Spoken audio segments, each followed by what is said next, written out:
There were many brilliant scientists in the Renaissance. Isaac Newton and Francis Bacon. No, not that Bacon. But today, you'll be learning about the great Galileo Galilei. Galileo was a scientist and astronomer, born at Pisa in February 1564. Being born in the Renaissance, a time that one could argue helped the greatest scientific breakthrough ever, Galileo was able to conduct various experiments and share his results with the public. In 1589, Galileo dropped two metal balls with different masses off the Leaning Tower of Pisa to prove that their mass does not dictate their descent time. Well, that's what everybody believed. It turns out the only other person who claimed to have witnessed the experiment was his secretary.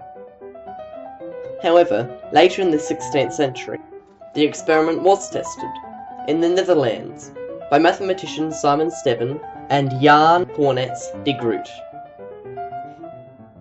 They found that the two balls did in fact land at the same time, proving Galileo's fake experiment correct.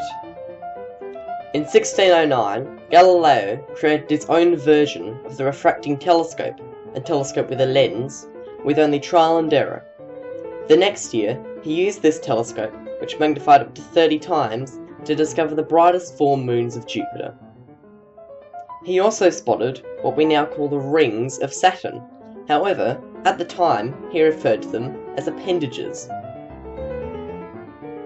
One of his most interesting inventions was the celotone, a helmet that had a small telescope where the eye holes should be.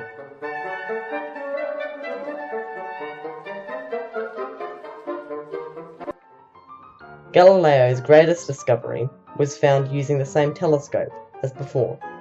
He found various patterns with certain planets, and theorized that the Earth and other planets rotated around the Sun. This is called a heliocentric universe. In 1632, he published the Dialogue concerning the two chief world systems. It stated his discoveries on the movement of planets, but Galileo knew the Church disagreed with heliocentrism, so tried not to show an opposing side while discussing the two beliefs of the planets. Some believe that planets rotate the Sun. Others think that everything rotates the Earth, but we all know the planets rotate the Sun. He didn't fool anybody though, and popes read the book and clearly saw which side Galileo was on. Galileo.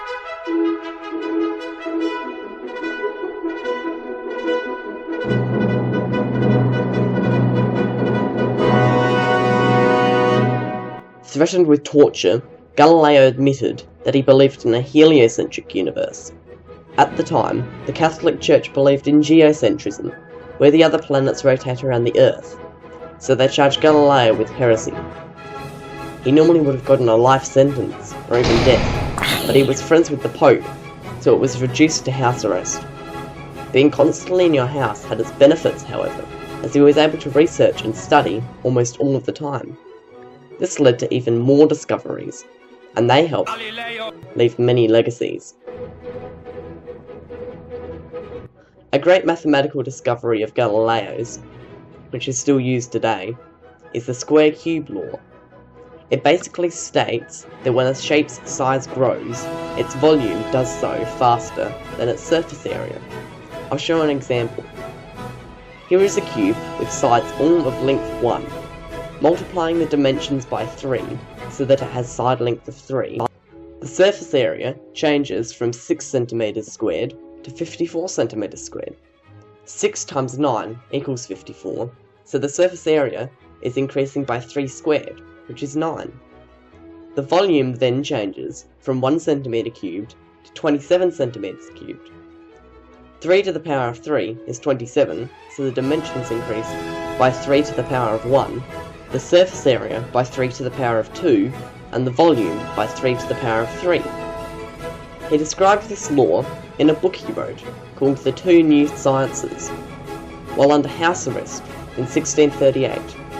Around this time, the first earthquake was recorded in the US, but also Giovanni Cassini discovered 4 moons of Saturn, and Isaac Newton calculated his 3 famous laws of motion, called Newton's laws.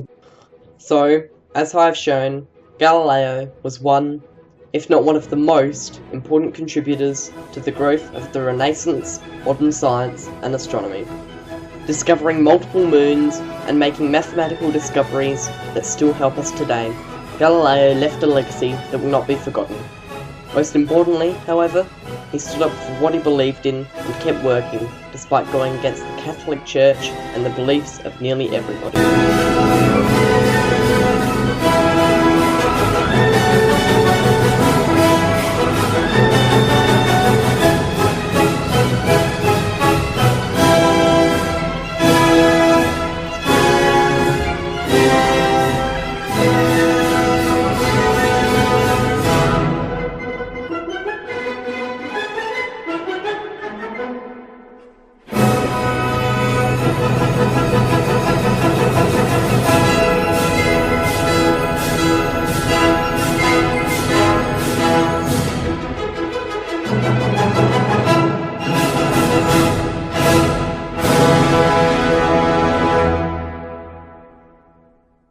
I am Groot.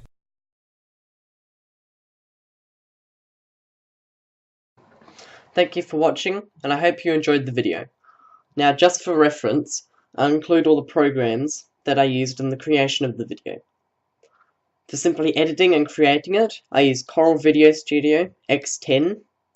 For changing photos from .jpeg, which has a white background, to .png, which has an empty, transparent background, I used Adobe Photoshop CS3. And for research on Galileo and getting pictures, I used Mozilla Firefox, Google Chrome, and Microsoft Edge. I used the internet.